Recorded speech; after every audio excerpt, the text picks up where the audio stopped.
Hey guys, welcome to another New World video.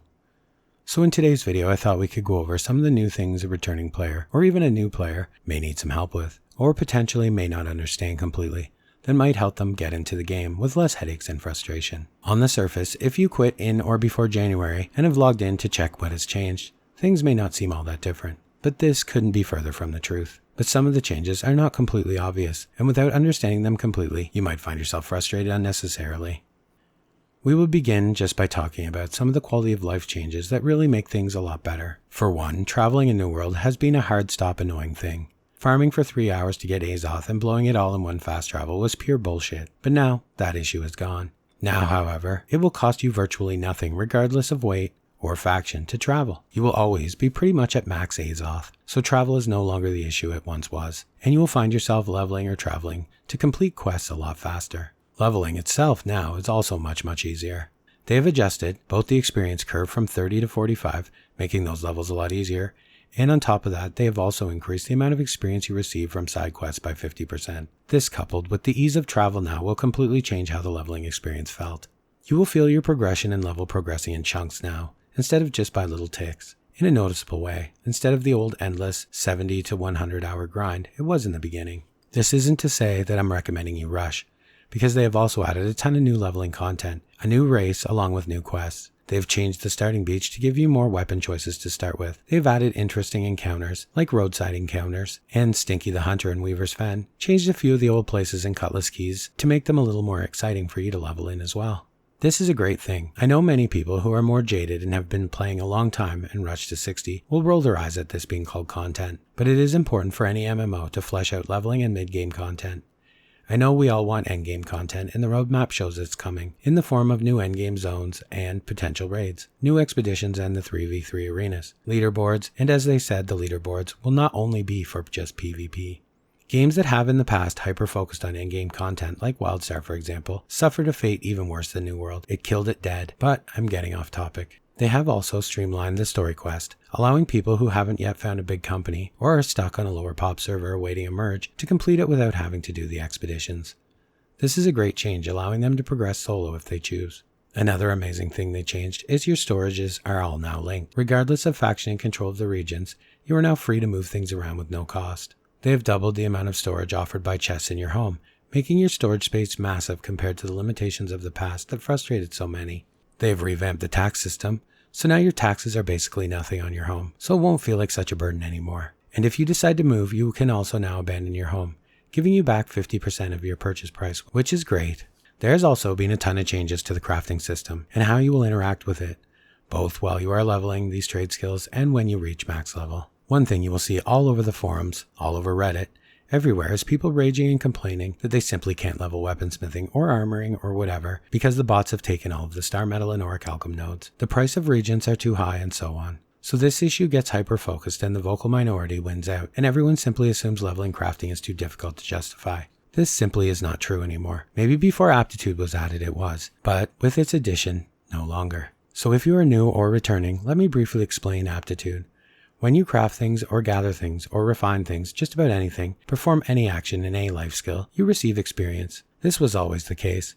Then when you receive enough experience, you would hit level 200 and be master at that skill. Now, however, with the addition of aptitude, you will no longer stop at 200. Once you reach 200, you unlock the aptitude system, which continues to use your experience that normally post 200 would simply be wasted. And you're awarded with a crate of valuables for each tier of level. Each level containing 3 tiers, so 3 crates per level containing respectively better loot. I will demonstrate in case you still do not understand.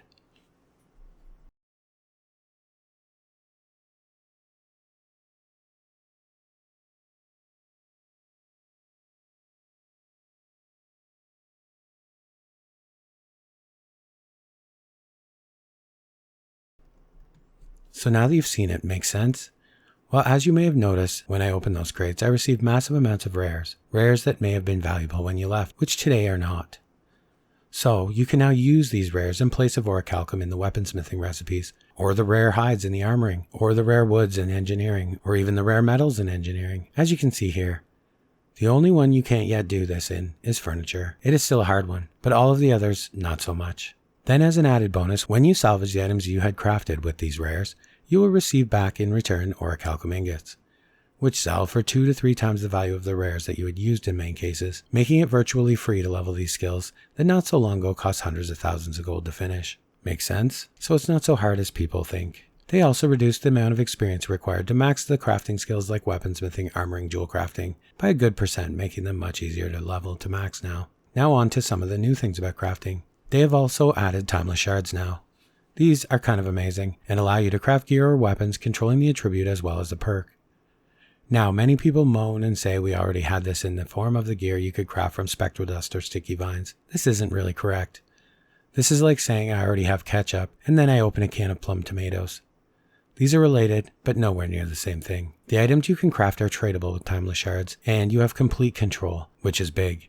You can now craft gear, for example, with plus attribute of your choice and refreshing guaranteed, which are two of the most important things while buying a crafted item. Then the potential other perks that roll are just gravy.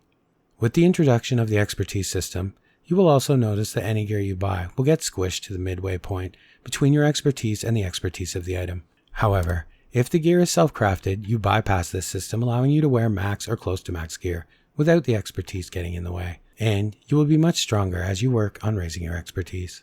And if you craft anything expertise 600, then you will receive an expertise bump for that slot on your character, which is also nice. Another reason I feel it is important for a player who is returning or new to level their crafting skills as they level instead of waiting till later is because of the expertise system.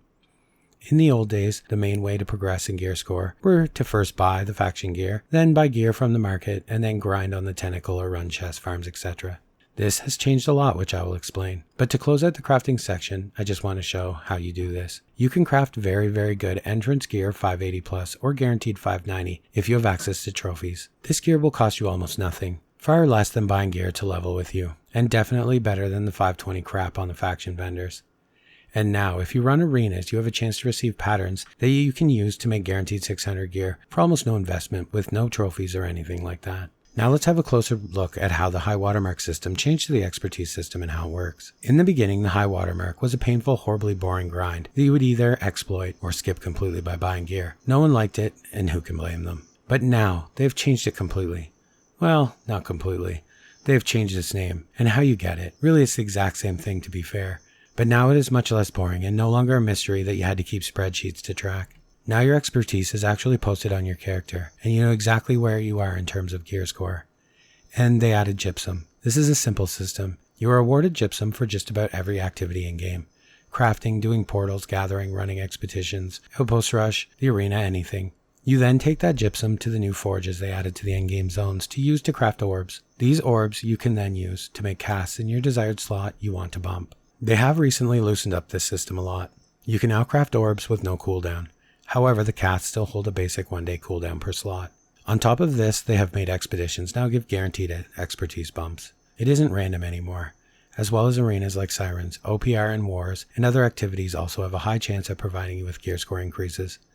So basically, everything you do at endgame gives you the feeling of progression. Seeing the expertise bumps pop up on your screen, knowing what you need to focus on, and having almost everything you do help to work towards that has completely changed how it feels. You aren't just mindlessly attacking a tentacle now. They have also made getting faction tokens a lot nicer now, offering 5 times the tokens now along with the gold for the first 3 each day. This is huge for low-level players leveling or in-game players alike. The faction vendor also sells expedition orbs now, along with a gypsum orb each day. This gives purpose to those faction tokens that we lacked in the past. They have also done a ton of work on the desync. It isn't perfect yet, not even close. However, I rarely see it now in OPR at all, where it was the biggest issue before. Combat feels very smooth now, much more than ever before. So guys, I think that should just about catch you guys up.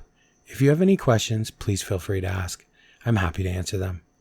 And as always guys, thanks for watching, and I will see you in the next one.